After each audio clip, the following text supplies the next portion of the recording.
by trying to tell him he's a fool doing his job. It is like Wike receiving instruction from Tinubu and he's carrying it out. And somebody met him and said, you're a fool for receiving orders from Tinubu and carrying it out. I mean, it's ridiculous. You know one thing, I am a lawyer to the army.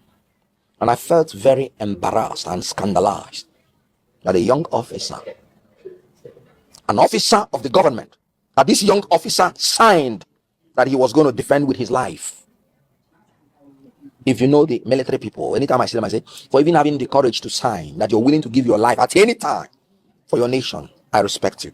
I always say it in the court martial anytime I am there.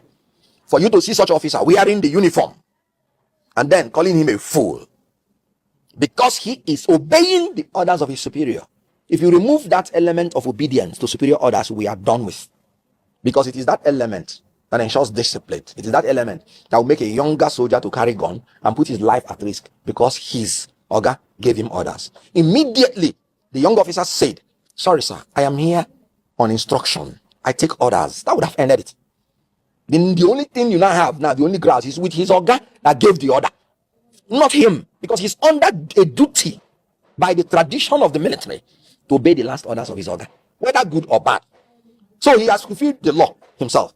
Then you, as a minister, reducing yourself to that level of altercation, of provocation, needlessly, portraying Nigerian leaders as ill-bred and ill-mannered.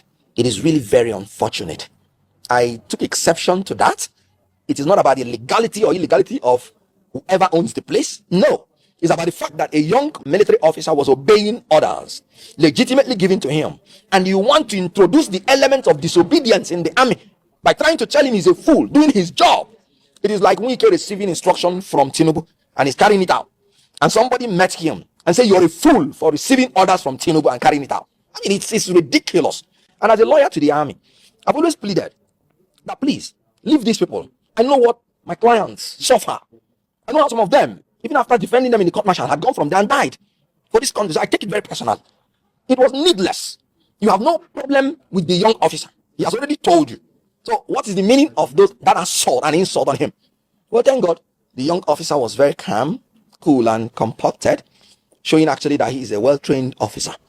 He maintained his ground, and he refused to be intimidated or manipulated.